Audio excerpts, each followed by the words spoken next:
South India shopping mall, the wedding Mantra, సరికొత్త wedding collection, south India shopping mall.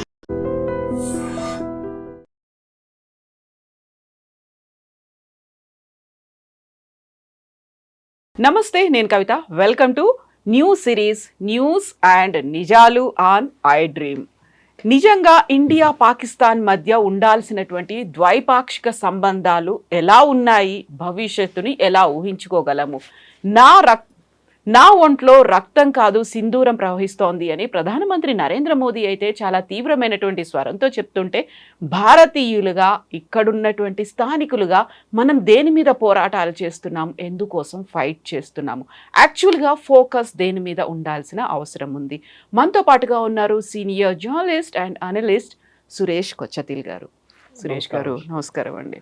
So నా ఒంట్లో ప్రవహించేది రక్తం కాదు సింధూరం అని ప్రధానమంత్రి నరేంద్ర మోదీ అంటున్నారు. మనం చేస్తున్న ఫైట్ అంతానేమో కరాచీ బేకరీ పేరు మార్చేయండి, మైసూర్ పాక్ కాదు మైసూర్ శ్రీని చేయాలి, లేదు మేము క్రికెట్కి సంబంధించి ఏషియా కప్లో మేము పాల్గొనము, ఇలాంటి స్టేట్మెంట్లు ఇస్తున్నాము, పోరాటాలు, ఆందోళనలు ఇవన్నీ జరుగుతున్నాయి. యాక్చువల్గా పాకిస్తాన్తో మన సంబంధాల్ని ఎలా మనం డిజైన్ చేసుకోవాల్సినటువంటి అవసరం ఉంది, ఎలా ముందడుగు వేయాలంటారు? అక్కడేమో మోదీ కేంద్ర ప్రభుత్వం ఆలోచనలు అన్నీ వేరుగా ఉంటాయి, ఇక్కడ మనం చేస్తున్నటువంటి ఆందోళనలు ఎలా చూస్తున్నారు మీరు? మోదీ గారు చేసిన ట్వీట్, చేసిన స్టేట్మెంట్ మీదే కాంగ్రెస్ వాళ్ళు చాలా కలిసిపడ్డారు. అందరు కలిసి పవన్ ఖేరా నుంచి జయరాం రమేష్ నుంచి చాలా మటుకు జోక్లు వేసుకున్నారు, దాని మీద మీములు తయారు చేసుకున్నారు. ప్రధానమంత్రి ఏం చెప్పారని వాళ్ళకి అర్థం కాలేదు, అది ప్రాబ్లం అన్నమాట. ఫస్ట్ ఆఫ్ ఆల్ కేరళలో నాకు ఇంకో హ్యాండిల్ ఉంది, ఐఎన్సీ కేరళ అని చెప్పి, they are the most notorious. వాళ్ళైతే ప్రధానమంత్రి గారి గురించి చాలా ఏం చెప్తారు, అన్ప్రింటబుల్ లాంగ్వేజ్లో ట్వీట్ చేశారు. సో మీరు చెప్పినట్టు దాని ప్రకారం కరెక్టే, ఎందుకంటే అక్కడ ఒక పెద్ద బ్యాటిల్ నడుస్తున్నప్పుడు ఇక్కడేమో మనం లోకల్ బ్యాటిల్ కొట్టుకుంటున్నాం. కరాచీ బేకరీ పేరు మార్చాలని చెప్పి, కరాచీ బేకరీ అంటే కరాచీ వచ్చిన సింధీలు, వాళ్ళు హిందువులు, అది కూడా మన వాళ్ళకి తెలియదు. అడిగాను మొన్న ఒక అర్థగా, కరాచీ బేకరీ ఏంటంటే హైదరాబాద్ నుంచి కాదు, బయట నుంచి వచ్చిన మనిషి, ఇది వాళ్ళు ముస్లిమ్స్ కదా అన్నారు. నేను చెప్పాను వాళ్ళు కాదు, దే ఆర్ సింధీస్. అండ్ వాళ్ళని ఆల్మోస్ట్ ఒక 20 సంవత్సరాల ముందు I did my first interview with them అనమాట. ఆ జనరేషన్, వాళ్ళు ఇప్పుడు లేరు. సో నెక్స్ట్ జనరేషన్ నడిపిస్తున్నారు, థర్డ్ జనరేషన్. వాళ్ళ అక్కడి నుంచి వచ్చే సింధీస్ లాంటి స్ట్రగుల్ చేసిన మనిషి, పంజాబీస్ లాంటి స్ట్రగుల్ చేసిన మనిషి చాలా తక్కువ మన దేశంలో ఇండిపెండెన్స్ తర్వాత. అందుకే అక్కడి నుంచి మొత్తం వాళ్ళ ఇల్లంతా ఇడిచేసి వేసుకున్న బట్టలు వేసుకుని వచ్చిన మనుషులు ఇక్కడికి కట్టుబట్టలతో వచ్చేసారు, నథింగ్ బట్ దాట్. దాంట్లో చాలా మందిని వస్తూ చంపేశారు పాకిస్తాన్ వాళ్ళు. ట్రైన్లు ఎక్కేసి ఎట్లైనా భారతదేశంకి వచ్చి ఢిల్లీ లాంటి ఏరియాలో వచ్చి రెఫ్యూజీ కాలనీలో ఉండి ఇప్పుడు వాళ్ళ బిజినెస్ బిల్డప్ చేసుకొని థర్డ్ జనరేషన్, ఫోర్త్ జనరేషన్ పైకి వచ్చారు. వాళ్ళు కష్టపడిన కష్టాలు మనకు తెలియదు. సౌత్ ఇండియాలో, సౌత్ ఆఫ్ ఇండియా అని చెప్పాను నేను, సౌత్ ఆఫ్ ఇండియాలో మనకి దీని గురించి ఎక్కువ తెలియదు. ఇక్కడ మనం లాంగ్వేజ్ మీద కొట్టుకుంటాం, మా మీద హిందీ ఇంపోజ్ చేస్తున్నారు, మా మీద కన్నడ ఎందుకు మాట్లాడలేదని చెప్పి మనకు ఎస్బీఐ మేనేజర్ మీద కట్టుబడ్డారు వీళ్ళందరూ కలిసి. లక్కీలీ మన తెలంగాణ, ఆంధ్రప్రదేశ్ ఈ లాంగ్వేజ్ షావనిజం లేదు. ఇక్కడ తమిళనాడులో ఉన్నట్లు కానీ కర్ణాటకలో ఉండి మనకంత లేదు ఇక్కడ. ఎందుకంటే మన ఇక్కడ ఆల్రెడీ వీ స్పీక్ దక్ని, మన ఉర్దూ కాదు మాట్లాడేది Hyderabad, we speak Dakhni which is a different dialect.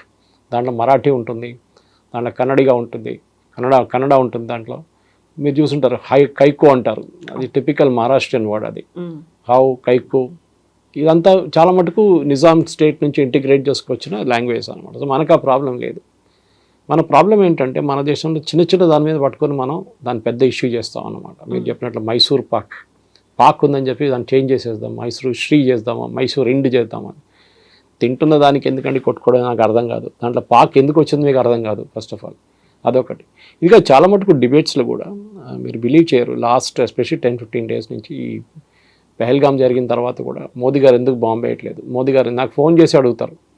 నేను చెప్పానేమో, నేను మోదీ గారికి ఇన్స్ట్రక్షన్ ఇవ్వాలన్నా బాంబు వేయమని.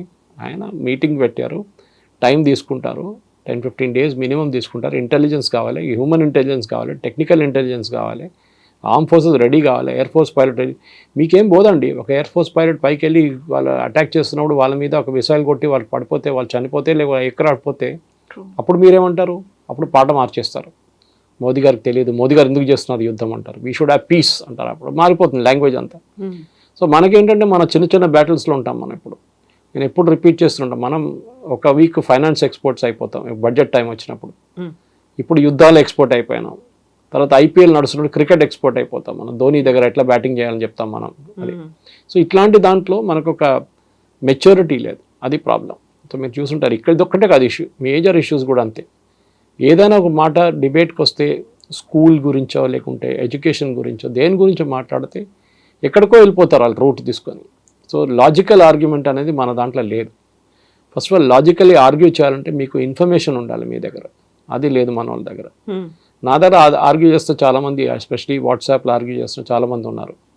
సురేష్ గారు మీరు మొన్న అన్నారు పిఓజేకి ఎందుకు తీసుకోకూడదు అన్నారు అని చెప్పి పెద్ద ఒక క్యాంపెయిన్ నా మీద నడిపించారు. నేను చెప్పాను పిఓజేకి ఏదో అక్కడ పెట్టిన ఏదో చిన్న ఒక పూల గుల్దస్తా అక్కడ వెళ్ళి తీసుకోవచ్చా అని మీరు అడిగాను. వాళ్ళ దేశం అది, ఇప్పుడు as of now it is part of Pakistan. మీరు వెళ్తే అక్కడ ప్రజలు మిమ్మల్ని బొట్టు పెట్టి పిలుస్తారా, రమ్మని దండలేస్తారా? మీకు కాదు కదా. వాళ్ళంటారు we are Pakistanis, we are from a particular community, we won't come అంటారు. ముందే మన కాశ్మీర్తో ఇష్యూ ఉంది, అది తీసుకుంటే అక్కడ ఇంకా టెర్రరిస్ట్ ఉన్నారు, వాళ్ళని కూడా మనం తీసుకోవాలని అడిగాను. ప్రాక్టికల్గా ఆలోచించారే. అమిత్ షా గారు చెప్పారు, అదొక ఎమోషనల్ డైలాగ్, అది ఓన్లీ పెండింగ్ ఇష్యూ ఇస్ పిఓజేకి. Correct, only pending issue. కానీ మనకు పిఓజేకి ఖాళీ చేసి ల్యాండ్ ఒకటి ఇవ్వరు కదా, అక్కడ ఉన్న మనుషులు కూడా తీసుకోవాలి మనం. అక్కడ ఉన్న సమస్యలు కూడా సమస్యలా, అక్కడ ఉన్న టెర్రరిస్ట్లు ఏమైపోతుంది, 10 సీట్లు ఎక్స్ట్రా పోతుంది వాళ్ళకి, అక్కడ కమ్యూనిటీ వాళ్ళకి, అప్పుడు వీళ్ళు ఏడుస్తారు, అది ఎట్లా చేస్తారు, అది చేయకూడదు కదా అంటారు. They are various issues. So దీని గురించి నేను మళ్ళీ కొంతమందికి రిప్లై చేస్తుంది, దాని తర్వాత కొంతమంది అసలు రిప్లై చేయలేదు. ఇప్పుడు మన ఏ ఛానల్లో వెళ్ళినా కానీ వాళ్ళు లింక్ పంపించిన తర్వాత యూట్యూబ్ క్లిక్ చేస్తే చాలామంది కామెంట్లు కొడతారు. కొన్ని కామెంట్ నేను రిప్లై చేస్తాను, కొన్ని సెన్సిబుల్గా ఉంటుంది కామెంట్. కొంతమంది కామెంట్ చేయాలని కామెంట్ చేస్తున్నాను. ఎప్పుడు కూడా చెప్తాను అండి, మీరు ఒక్కటే పని చేయాలి. మన గవర్నమెంట్ వాట్సాప్ మీద ఒక వాట్సాప్ మెసేజ్కి రూపాయి పెట్టాలండి. రేపటి నుంచి మొత్తం వాట్సాప్ మెసేజ్ బంద్ అయిపోతుంది. వీడియో ఫార్వర్డ్ చేస్తే 10 రూపాయలు ఛార్జ్ చేయాలండి. ఒక్క వీడియో పోదు మళ్ళీ రేపటి నుంచి. ఇదేమైపోయిందంటే మనకు టూ మచ్ ఆఫ్ ఫ్రీడమ్ అయిపోయింది మన దేశంలో. ఏం కావాలంటే చెప్పుకోవచ్చు, ఎవరిని కానీ తిట్టుకోవచ్చు, ఇదంతా ఉంది. కానీ నిజానికి వస్తే మీరు ఒక పని చేస్తారా, 10 రూపాయలు పాకెట్ నుంచి పెట్టేవారు నేను హెల్ప్ చేస్తారంటే ఎవరు చేయరు. అప్పుడు ఈ మాటలు అన్నీ పోతాయి. రోడ్డు మీద యాక్సిడెంట్ అయ్యి ఒకటి పడి ఉంటే పక్కన చూసుకుంటే వెళ్ళిపోతారు మన వాళ్ళు. That is a sense of responsibility, అది ఉందన్నమాట. సో సివిక్ సెన్స్ అనేది మనకు లేదు. 90% ఆడియన్స్కి సివిక్ సెన్స్ లేదు. అది కాకుండా ఇట్లాంటి డిబేట్స్లో ఇట్లాంటి లేనిపోయిన దాంట్లో పడడంలో you should look at the bigger picture. అక్కడ ప్రధానమంత్రి గారు చెప్తున్నారు, ఆయన క్రిటిసైజ్ చేయడానికి చాలామంది ఉంటారు. మీరు ఆయన ప్లేస్లో ఉండండి. ఒక ఇల్లు నడిపించాలంటే మనకు తెలుసు టెన్షన్ ఎంత ఉంటుందని, ఒక కంపెనీ నడిపించాలంటే మనకు తెలుసు టెన్షన్, ఒక రాజ్యం నడిపించాలంటే టెన్షన్ ఎంత ఉంటుందని, ఎన్ని ఫ్యాక్టర్స్ కన్సిడర్ చేయాల్సి వస్తుంది. ఆయన మీద ఉన్న ప్రెషర్ ఆలోచించండి. ఆలోచించకుండా మోదీ గారు బాంబే వేయట్లేదు, వేసిన తర్వాత ఎందుకు ఆపేశారు సడన్గా? మనం రేపు వెళ్ళి పాకిస్తాన్ మొత్తం కాన్కర్ చేస్తున్నాయి, ఎంత ఈజీ అనుకుంటారండి. ఇది నాలెడ్జ్ లేదు వాళ్ళకి. పాకిస్తాన్ దగ్గర ఉన్న న్యూక్లియర్ ఆర్సెనల్ కానీ అది బ్లఫ్, అదే మనకు తెలిసిపోయింది. It's pure bluff. యూజ్ చేయొచ్చు కానీ వాళ్ళు they can use it, use చేయలేని కాదు, కానీ వాళ్ళ దగ్గర బ్లఫ్ చేస్తుంటారు. మేము యూజ్ చేస్తాం. మనం ప్రాక్టికల్గా ఆలోచించి సరే ఫస్ట్ మన దేశాన్ని సరిగ్గా చేద్దాం కదా. మన ఎడ్యుకేషన్ సిస్టమ్ కానివ్వండి, మన రోడ్లు కానివ్వండి, మన ట్రాఫిక్ కానివ్వండి, మన వర్షం పడితే రోడ్లు ఇట్లా ఉంటుంది, అది లెట్ అస్ సార్ట్ అవుట్. అది అప్పుడు చెప్తారు, లేదా అంతా గవర్నమెంట్ పని, అంతా మున్సిపల్ కార్పొరేషన్ పని, నా పని ఏం లేదు. మీరేం చేస్తారు మళ్ళీ? What are you doing as an individual? Zero. That's the problem అన్నమాట. సో ఇప్పుడు మనం ద్వైపాక్షిక సంబంధాల గురించి మాట్లాడతాం, వాళ్ళతో క్రికెట్ ఆడాలా వద్దా, దీనన్నిటి గురించి మనం మాట్లాడుకుంటూ ఉంటున్నాం తప్ప రెస్పాన్సిబిలిటీస్ అనేది పంచుకోవట్లేదు అనుకున్నప్పుడు ఎవరి లైన్స్ ఏంటి, ఎవరు అతిక్రమిస్తున్నారు అంటే దాన్ని డిసైడ్ చేయాల్సినటువంటి వాళ్ళు ఎవరంటారు? ఎలా చూడాలి ఈ ఇష్యూస్ అన్నిటినీ? పొలిటికల్ లెవెల్లో చూడాలంటే లీడర్షిప్ ఉంటుందండి. ఒక దేశానికి ఒక లీడర్షిప్ ఉంటుంది. క్యూబన్ మిసైల్ క్రైసిస్ అని చెప్పి జాన్ ఎఫ్ కెనడీ టైంలో పెద్ద క్రైసిస్ ఉంది, మీకు గుర్తుంటుంది. సోవియట్ యూనియన్ వాళ్ళ మిసైల్స్ తీసుకొచ్చి క్యూబాలో పెట్టారు. క్యూబా నుంచి చాలా తక్కువ డిస్టెన్స్ యూఎస్ ఫైర్ చేయాలంటే ఈజీగా ఫైర్ చేసి యూఎస్ మొత్తం ధ్వంసం అయిపోతుండే ఆ టైంలో. Cold war crisis. John F కెనడీకి ప్రాబ్లం. జాన్ ఎఫ్ కెనడీ ఏం చేస్తారు as a leader? Deadline ఇచ్చారు. ఈ డెడ్ లైన్ లోపల మిసైల్ ఎక్కడ తీయకపోతే అంతే సంగతి అని చెప్పారు. ఆ టెన్షన్ ఆలోచించారు. డిసిషన్ ఎవరు తీసుకుంటున్నారు? ఇంపాక్ట్ చేస్తుంది, దేశం మొత్తం ఇంపాక్ట్ చేస్తుంది. మోదీ గారు డిమానిటైజేషన్ చేసినప్పుడు చాలామంది మోదీ గారిని తిట్టారు. నేను లైన్లో నిలబడితే నాకు డబ్బులు రాలేదు. చాలామంది నేను నాకు అస్సలు ప్రాబ్లం లేకుండా అండి. మీకు ఫస్ట్ ఆఫ్ ఆల్ మీకు కావాల్సిన ఎంత డబ్బులు ఉంటుంది, మీ ప్రాబ్లం ఏంటంటే మీరు అనుకున్నారు బ్యాంక్లో ఉన్న డబ్బులు అంతా పోతుంది అనుకుని అందరు లైన్లో వెళ్ళి నిలబడ్డారు. ఎవరెవరో పుకార్లు చెప్పారు. రాహుల్ గాంధీ లాంటి వాళ్ళు నేను లైన్లో నిలబడితే నాకు 10 పైసలు రాలేదన్నారు, 20 రూపాయలు వచ్చిందన్నారు. ఎవరెవరో కొంతమంది చనిపోయారన్నారు. ఏం జరగలేదు అసలు. సరే, ఇట్ వాజ్ అ మొమెంటరీ ఏం చెప్తారు, కొంచెం ఇన్కన్వీనియన్స్ ఉండే ఆ టైంలో. ఓ మోదీ గారు ముందే చెప్పి డిమానిటైజేషన్ చేయాలంటే ఆల్ ఆఫ్ సడన్ గా డెసిషన్ తీసుకున్నారు, అనౌన్స్ చేసేసారు. సస్పెన్స్ ఉంటేనే కదా దానికి. అదర్వైజ్ మీరు ముందే చెప్పేస్తే అందరూ డబ్బులు అన్నీ వెళ్ళి దాచుకుంటారు, ఎక్కడో దాచుకున్న డబ్బులన్నీ తీసుకొచ్చి ఎక్స్చేంజ్ చేసుకుంటారు. చేశారు అప్పుడు కూడా చాలామంది. సో ఒక డిసిషన్ తీసుకున్నాడు. దానికోసం మోదీ గారు ఎప్పుడైనా 8 o'clock మాట్లాడుతుంటే చాలా మంది భయపడతారు, ఏంటో ఈసారి ఏం రాబోతున్నాయి. కోవిడ్ వచ్చింది, ఒకసారి కోవిడ్ బంద్ చేసి లాక్డౌన్ చేసేసారు. నెక్స్ట్ టైం దానికన్నా ముందు డిమానిటైజేషన్ చేశారు. నెక్స్ట్ ఇప్పుడు మొన్న మాట్లాడి పాకిస్తాన్ గురించి మాట్లాడారు. సో పొలిటికల్ డిసిషన్ తీసుకున్నప్పుడు ఒక మెచ్యూరిటీ ఉండాలి యాక్సెప్ట్ చేయడానికి. దాన్ని క్రిటిసైజ్ చేయడం చాలా ఈజీ. చూసాను ఇప్పుడు కూడా కాదు, ఎనీ డిసిషన్ మీరు ఆలోచించు. నరసింహారావు గారు ఉన్నప్పుడు ఎకానమీ ఓపెన్ చేస్తాం వెళ్తున్నప్పుడు కమ్యూనిస్ట్ వాళ్ళు ఆయన మీద చేసిన ఆరోపణలు చెప్పక్కర్లేదు. నేను కేరళలో ఒక డిసిషన్ తీసుకోవాలంటే 10 మంది దగ్గర అడగాల్సి వస్తుంది. డిస్కషన్ నడుస్తుంది, డెవలప్మెంట్ లేదు అక్కడ. ఇది ప్రాబ్లం అన్నమాట. సో మన దేశంలో కూడా మీరు అడిగిన దానికి పాకిస్తాన్తో రిలేషన్షిప్ ఎట్లా మెయింటైన్ చేసుకోవాలంటే అది పొలిటికల్ లెవెల్లో చూసుకుంటారు. మీ లెవెల్లో మీరు చూసుకోండి.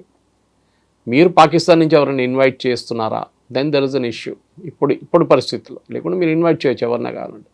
రేపు పాకిస్తాన్ ఇండియా క్రికెట్ మ్యాచ్లు ఆడాలా, అది న్యాచురల్ పొలిటికల్ డెసిషన్. అది వద్దు, ఉమెన్స్ కప్ ఏదో రాబోతుంది, ఏషియా కప్, దాంట్లో మన ఆటలేని చెప్పేసాం. కరెక్ట్. ఎందుకంటే ఇప్పుడు అంటారు కదా, మీరు అక్కడ యుద్ధం నడుస్తున్నప్పుడు మీరేమో క్రికెట్ ఆడుతున్నారు ఇక్కడ, ఎవరైనా నవ్వుతారు. మీకు ఎంటర్టైన్మెంట్ కావాల్సి వచ్చిందా? అది కదా, ఐపీఎల్ కూడా అదే చెప్పారు కదా, అక్కడ పాకిస్తాన్లో చెప్తారు మా మీద బాంబేసి మీరు ఐపీఎల్ ఆడుకుంటున్నారని చెప్పి చేశారు అది. సో ఐపీఎల్ అని కాదు, ఐపీఎల్ ఈజ్ లైక్ సినిమా థియేటర్కి వెళ్ళొద్దు అంటారు ఎవరైనా. కాదు, పీరియడ్ ఆఫ్ మౌర్నింగ్ ఎవరు సినిమా థియేటర్కి వెళ్ళకూడదు, యుద్ధం అయ్యేదాకా ఎవరు వెళ్ళకూడదు. అది ఇట్స్ నాట్ లాజికల్. మన దగ్గర ఒక వాల్యూ లేదు, దేనికి మాట్లాడుతున్నప్పుడు కూడా ఏదో చెప్పేసుకుంటారు అంతే. Argument for the sake of argument అంతే. లాజికల్గా ఎప్పుడు ఆర్గ్యూ చేయరు. ఐ లైక్ టు, నేను చాలా మటుకు డిబేట్స్ కూడా చెప్తున్నాను, దానికోసం నేను ఈ 1 hour డిబేట్స్కి ఎప్పుడు వెళ్ళను. రాత్రిపూట 7 to 8 ఉంటుంది చూడండి, ఎప్పుడు అన్ని ఏ channel I will never go. ఒకసారి అర్నబ్ గోస్వామి ఛానల్కి వెళ్ళాను, కానీ అక్కడ కూడా somebody came and told me on the earpiece discussion చాలా టండా అయిపోయింది, కొంచెం గరం చేయాలని చెప్పారు. Very obvious sign what to do. Anyway అదొక నైట్లో సర్కస్ అయిపోయింది అనమాట. అది లాజికల్గా మాట్లాడే డిస్కషన్కి వెళ్ళడానికి నాకు అభ్యంతరం లేదు. కానీ గంట సేపట్లో ఒకరు వచ్చి ఒకరిని తిట్టుకోవడము, వాని ఇంకో తిట్టుకోవడం, తర్వాత అందరు కలిసి చాయ్ తాగేసి ఇంటికి వెళ్ళిపోతారు. What did you learn from it? Zero. So మన ప్రేక్షకులు కూడా అర్థం చేసుకోవాలంటే, చాలామంది అడుగుతారు, you won't believe it, Suresh గారు మీకు నాలెడ్జ్ ఎక్కడి నుంచి వస్తుంది అన్నారు. మొన్న కూడా ఈ 2-3 ఛానల్ వాళ్ళు అడిగారు. నేను నథింగ్ మ్యాజిక్ అబౌట్ ఇట్. ఏ చిన్న టైం 10 నిమిషాలు దొరికితే కూడా ఏదో చదువుకుంటూ కూర్చుంటాను. When I'm driving I put my Bluetooth on, అంటే car Bluetooth on, and I listen to news, not watch news. ఎందుకంటే మన అటెన్షన్ రోడ్ మీద ఉండాలి, దానికోసం అనమాట. అది కాకుండా ఎప్పుడైనా ఇంటికి వెళ్ళంగానే పొద్దున పేపర్ ఉంటుంది, మళ్ళీ I have subscribe to lot of digital editions, అది చదువుకుంటాను. నేను యాజ్ అ నాలెడ్జ్ నేషన్, అదే చెప్తున్నాను మళ్ళీ, as a nation that has to have knowledge. మనం చదవాలి కంపల్సరీ. సబ్జెక్ట్ నాలెడ్జ్ కాదు, సబ్జెక్ట్ నాలెడ్జ్ అందరికి ఉంటుంది. ఏ ఇంజనీరింగ్ కాలేజ్కి వెళ్ళినా ఆ క్లాస్లో 100 మంది ఉంటే దాంట్లో minimum 60% will have standard knowledge. ఇంకొకరితో ఏం సపరేట్ చేస్తారంటే ఈ ఎక్స్ట్రా నాలెడ్జ్. ఎప్పుడు చెప్తాను, నేను చాలా కాలేజెస్కి వెళ్ళి మోటివేషనల్ టాక్స్ ఇస్తాను, అన్నీ చేస్తుంటాను. నేను ఎప్పుడు చేస్తున్నాను, almost 18 years I been doing teaching MBA students about marketing and sales. అందరికి అదే చెప్తాను నేను, ఈ అబ్బాయి ఈ అమ్మాయికి డిఫరెన్స్ ఏంటి? ఏం లేదు, వాళ్ళ సబ్జెక్ట్, ఇద్దరికి సబ్జెక్ట్ నాలెడ్జ్ ఉంది. కానీ మార్కెట్కి వెళ్ళి ఒక ఇంటర్వ్యూ చేస్తున్నప్పుడు వాళ్ళకి స్కిల్ కావాల్సింది ఏంటంటే బియాండ్ ద సబ్జెక్ట్ నాలెడ్జ్ తెలియాలి. అది వాళ్ళకి తెలియదు, ఎందుకంటే చెప్పలేదు. ఇది మన ఏం చెప్తారు, అభిమన్యుని పంపించినట్లు అయిపోతుంది చక్రవ్యూహలకి. మన దగ్గర ఉన్న కాలేజీలు, మన దగ్గర ఉన్న జూనియర్ కాలేజీలు ఏం చెప్పిస్తారు, ఇది IIT JEE అంతే, ఇది రూటు. దాని లోపల వెళ్ళిన తర్వాత ఏం చేయాలో నాకు తెలియదు, సూసైడ్ చేసుకుంటారు. మీరు చూసుంటారు చాలా కేసెస్లో, డిప్రెషన్కి వెళ్ళిపోతారు. అది చెప్పరు, ఎందుకంటే not everybody is cutout for IIT. అందరు IIT చేయాలని లేదు, అందరు నీట్ చేసి మెడిసిన్కి వెళ్ళాలని లేదు. People are talented. ఇప్పుడు కూడా చాలామంది పేరెంట్స్ నా దగ్గర కౌన్సిలింగ్ అడుగుతారు, మా అమ్మాయి మీలాగా హోటల్ మేనేజ్మెంట్ చేయాలనుకుంటుంది. ఐఎమ్ ఆ hotel management guy who got into journalism. నేను చెప్తాను, చూడండి చాలా టఫ్ కోర్స్, బహుశా ఆర్మీ తర్వాత అన్నిటికంటే టఫ్ కోర్స్ ఇది. So you decide what to do. ఈ ప్రాబ్లం ఎక్కడ వస్తుందంటే ఈ డిసిషన్ మేకింగ్. ఇప్పుడు మీరు మోదీ గారి గురించి అడిగారు, ఒక పేరెంట్ డిసిషన్ తీసుకుంటున్న అమ్మాయి గురించి పేరెంట్స్ డిసైడ్ చేస్తున్నారు. ఆస్ ద చైల్డ్, అబ్బాయి దారు అడిగారా నీకేం కావాలని, అది లేదు జీవితంలో. ఆ డిసిషన్ వాళ్ళకి ఇవ్వరు అన్నమాట. Ability to take a decision వాళ్ళ దగ్గర ఉండదు.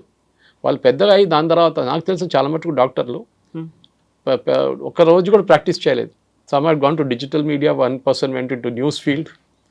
ఆలోచించండి. So square pegs and round holes అంటాం మనం ఇప్పుడు ఇంగ్లీష్లో. అదే కేసు అనమాట.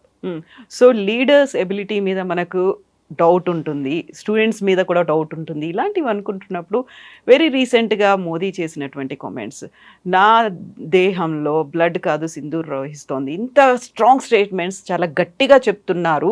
బట్ అక్కడ ట్రంప్ విషయం వచ్చేసరికి అంత సైలెంట్గా ఎందుకు అయిపోతున్నారు, పిల్లిలాగా ఎందుకు మారిపోతున్నారు అనేది రాహుల్ గాంధీ చేసినటువంటి కామెంట్స్ ఉన్నాయి. అవి కూడా అంతే స్ట్రాంగ్గా వినిపిస్తున్నాయి. ఏం జరుగుతోందంటారు? ఎందుకు అంత అపనమ్మకం ఎందుకు ఉందంటారు? ట్రంప్ మోదీకి ఫోన్ చేశారు ఎప్పుడైనా? లేదు కదా. ఆయనే ఫస్ట్ ఇచ్చిన స్టేట్మెంట్ మార్చేశారు 2 రోజుల తర్వాత. మా టీం వాళ్ళు మాట్లాడారని చెప్పారు. జేడీ వ్యాన్స్ మోదీ గారితో మాట్లాడారు. ఏం మాట్లాడారు మనకు తెలియదు. మనం ఇక్కడ కూర్చొని గెస్ట్ చేసుకుంటున్నాం, ఇది మాట్లాడుతుంటారు, సీజ్ ఫైర్ కావాలని చెప్పుకుంటారు. మీకు ఎట్లా తెలుసండి? వాళ్ళ నడిమిట్లో ఏం కాన్వర్జేషన్ జరిగింది మీకు తెలియదు. అది బయట కూడా చెప్పరు, ఎవరు చెప్పకూడదు కూడా. So it is question of limited war. Russia Ukraine 3 సంవత్సరాల నుంచి కొట్టుకుంటున్నారు. 1,00,000 మంది అక్కడ చనిపోయారు, 1,00,000 మంది ఇక్కడ చనిపోయారు. ఎవరికి ఏమైనా వచ్చిందండి? ఏం రాలేదు. ఒక ల్యాండ్ అక్కడ గుంజుకున్నారు, ల్యాండ్ ఇక్కడ గుంజుకుంటారు. 5 కిలోమీటర్ అక్కడ వెళ్తారు, 5 కిలోమీటర్ ఇక్కడికి వస్తారు. ఒక ఫుట్బాల్ గేమ్, నేను ఎప్పుడు చెప్తుంటా ఈ పార్లెన్స్, బహుశా మీ ఛానల్ కూడా చెప్పాను ఒకసారి. ఫుట్బాల్ గేమ్ 90 నిమిషాలు ఉంటుంది, దాని తర్వాత 30 నిమిషాలు ఎక్స్ట్రా టైం ఉంటుంది, స్కోర్ ఈవెన్ ఉంటాయి, దాని తర్వాత పెనల్టీ షూట్అవుట్స్. కాదు 6 గంటల సేపు ఫుట్బాల్ ఆడదామంటే ఎవరైనా అగ్రీ చేస్తారండి? ఎనర్జీ ఉంటుందా? ఉండదు కదా. దేశం కూడా అంతే. మన సోల్జర్స్ ఒట్టే కూర్చున్నారు, వాళ్ళ దగ్గర నెక్స్ట్ 1 year మనం కొట్టుకుందామని చెప్తారు పాకిస్తాన్తో. వాళ్ళు చనిపోతే వాళ్ళ ఫ్యామిలీకి పోతుంది, మీకేం పోదు అని చెప్పాలి. మన చాలామందికి చెప్తారు కదా, యుద్ధం అంటే పాకిస్తాన్ వెళ్ళి కొట్టేసేయండి. మోదీ గారు ఎందుకు ఆపారు? మోదీ గారు ప్రైమరీ ఆబ్జెక్టివ్ ఏముంది?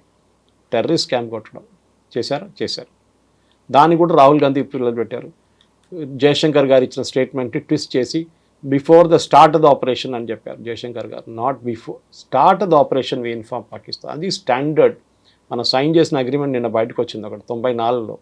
94లో ఎవరు ఉండండి పవర్లో? We all know who was there. Congress government ఉండే. సో 94 సైన్ చేసిన అగ్రిమెంట్లో మనం చాలా క్లియర్గా చెప్పాం, మన న్యూక్లియర్ సైట్స్ ఎక్కడుందో వాళ్ళకి చెప్తాం. Every 1st January every year మన న్యూక్లియర్ సైట్ లిస్టు, వాళ్ళ న్యూక్లియర్ సైట్ లిస్టు ఎక్స్చేంజ్ చేసుకుంటాం మనం.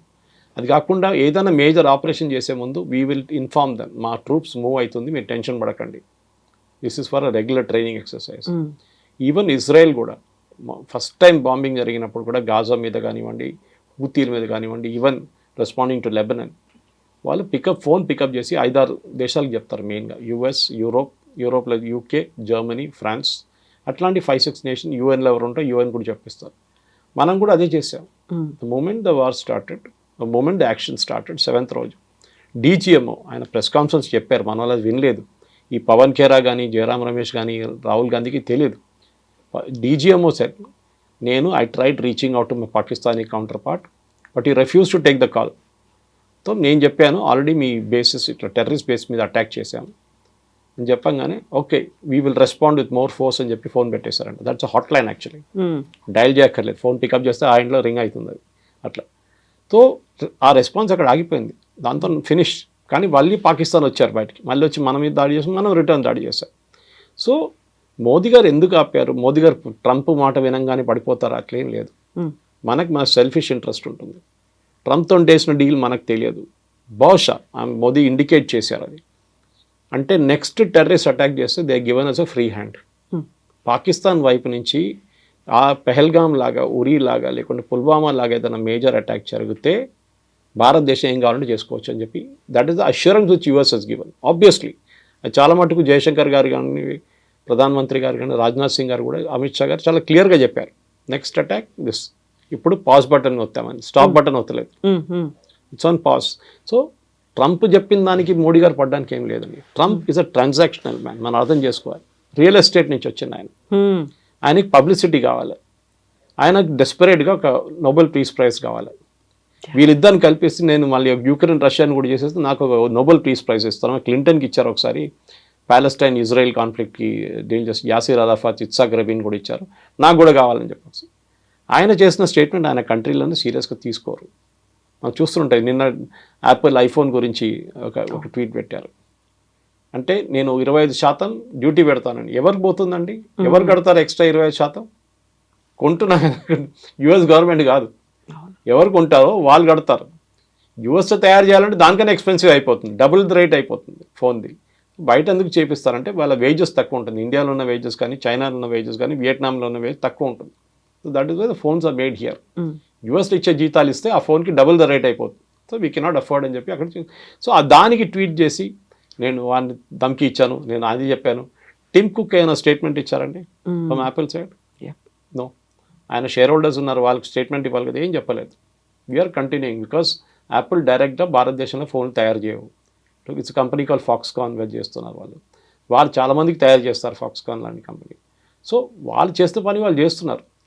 కానీ ట్రంప్ ధమ్కి ఇచ్చాడు మోదీ గారికి క్వాట్ అయిపోరు. అట్లా మనిషి కాదండి మనం. We are not Manmohan Singh. Pokhran blast చేయడానికి ట్రై అయినప్పుడు తెలిసినప్పుడు నరసింహరావు గవర్నమెంట్ కానీ, మన్మోహన్ సింగ్ గవర్నమెంట్ కానీ ప్లాన్ చేసినప్పుడు తెలిసిపోయింది యూఎస్కి. ఆలోచించండి, క్యాబినెట్లో డిస్కస్ చేయగానే వాళ్ళకి తెలిసిపోయింది that India is going to conduct nuclear test, underground nuclear test. ఆపేశారు, ప్రెషర్ పెట్టేశారు. అదే టైంలో వాజ్పేయి గారు గవర్నమెంట్ వచ్చినప్పుడు చూడండి ఏం చేశారు. Kalamji was there, George Fernandes was there. క్వైట్గా చేశారు, రాత్రిపూట పనిచేసి పొద్దున ఏం లేకుండా పెట్టేశారు, మొత్తం సాఫ్ చేసేసి మళ్ళీ రాత్రి పనిచేసి 3వ 4వ రోజులో we had a first test and after the 3 days తర్వాత ఇంకో టెస్ట్ చేసాం మనం. చేసాం కదా. సో ఇది ప్రాబ్లం అన్నమాట వీళ్ళకి. సో వీళ్ళకి రాహుల్ గాంధీ లాంటి వాళ్ళకి చెప్పడానికి చాలా ఈజీ. ప్రెషర్ పెట్టారు దానికోసం ఆపేసామని చెప్పేసి. ఎన్నిసార్లు యూఎస్ మన మీద ప్రెషర్ పెట్టారు మనకే తెలుసు. షిమ్లా అగ్రిమెంట్ ఎవరు చేయించారండి? ఇందిరాగాంధీతోని, జుల్ఫికర్ అలీ భుట్టోతోని. దానికన్నా 1 సంవత్సరం ముందు బంగ్లాదేశ్ లిబరేట్ చేసిన మనిషిని 1 year తర్వాత మొత్తం ఇచ్చిన ల్యాండ్లన్నీ మనం ఇచ్చుకోవాల్సి వస్తుంది, including Hajipir. 1600 square kilometers we return to Pakistan Shimla అగ్రిమెంట్లో. ఎందుకు ఇచ్చారంటే స్ట్రాంగ్ లేడీ, ఐరన్ లేడీ, ఎందుకంటే యూఎస్ డిక్టేట్ చేశారు you have to give back this land అని చెప్పేసి. హాజీపీర్ అనేది చాలా పెద్ద హైట్లో ఉన్న మౌంటైన్. అది మన చేతిలో ఉంటే మన కార్గిల్ మనకే ఉంటుండే ఎప్పుడు దాకా. కానీ అప్పుడు కార్గిల్ జరిగిన వార్ జరగదు, కానీ వీ గేవ్ ఇట్ అవి ఇచ్చేసాము. అది చేసి చాలా తప్పులు ఉన్నాయి అట్లాంటిది. అప్పుడన్నీ మనం చెప్పుకొని వస్తే చాలా యూఎస్ ఇంటర్ఫియర్ చేసింది. కేజీబీ ఇంటర్ఫియర్ చేసింది దానికన్నా ఎక్కువ ఉంది. కేజీబీలో మిట్రోకిన్ ఆర్కైవ్ చూస్తే మీరు, one of the spice who defected to US, his name is మిట్రోకిన్. ఆయన రాసిన ఒక పుస్తకం ఉంది మిట్రోకిన్ ఆర్కైవ్స్ అని చెప్పి. దాంట్లో ఓపెన్గా చెప్తున్నారు ఇందిరాగాంధీ క్యాబినెట్లో 3 మంత్రులు union ministers were KGB spies. KGB కోసం స్పైయింగ్ చేస్తున్న మనుషులు. వాళ్ళు ఏ క్యాబినెట్ మీటింగ్లో ఏ నిర్ణయం తీసుకుంటే నెక్స్ట్ మినిట్ మాస్కోకి తెలిసిపోతుంది. You are talking the cold war days. ఆలోచించండి. సో మోదీ గారు ట్రంప్ చెప్పారని చెప్పి పడడం ఏం లేదండి. వీ విల్ ఎప్పుడు ఆపాలని మనకు తెలుసు. We cannot continue. Me believe చేయరు, ఆఫ్టర్ ద బంగ్లాదేశ్ వార్ మన కంట్రీ 4 సంవత్సరాలు బ్యాంక్రప్ట్ అయిపోయిందండి. ఏం చేయక్కర్లేదు. మీ ఇందిరాగాంధీ గారు చేసినట్లనే మోదీ గారు చెప్పాలి, సరే యుద్ధం కావాలన్నా మీకు ఒక డెఫినెట్గా చేయదు, ఒక పని చేస్తాను, రేపటి నుంచి పెట్రోల్ ప్రైస్లు 3 రూపాయలు పెంచేస్తాను, నాకు యుద్ధం నడిపించాలి కదా, డబ్బులు కావాలి కదా. అప్పుడు చూడండి, అప్పుడు మారిపోతుంది డైలాగ్. ఎందుకు యుద్ధం అవుతుంది, 3 రూపాయలు పెట్రోల్ నేను కట్టాను. So every war comes with a price అంటారు. హ్యూమన్ ప్రైస్ ఉంటుంది, బడ్జెట్ ఉంటుంది, ఈ 2 ఉండాలి. ఎందుకంటే మిసైల్ ఫైర్ చేస్తే ఒక్కొక్క మిసైల్కి ఎంత పడుతుంది? S-400 $1 million పడుతుంది. So you cannot afford it. So కావాలంటే నడిపిస్తాం, కానీ ఏమండి, what is the end? Russia Ukraine కొట్టుకున్నట్లు కొట్టుకుంటే పోతాం, వాళ్ళు మన మీద వేస్తారు, మనం వాళ్ళ మీద వేస్తాం, మళ్ళీ వాళ్ళు మన మీద వేస్తారు. చిన్నపిల్లల ఆట కాదు కదా. So you have to have that maturity. అదే మళ్ళీ రిటర్న్ అదే పాయింట్కి వస్తాం అనమాట. ఎమోషనల్ మెచ్యూరిటీ లేదు. ఏదైనా మన ఇంట్లో కూడా డిస్కస్ చేస్తున్నప్పుడు కూల్గా ఆలోచించాలి ఏదైనా కానీ. Something similar should be done when you are dealing with politics also.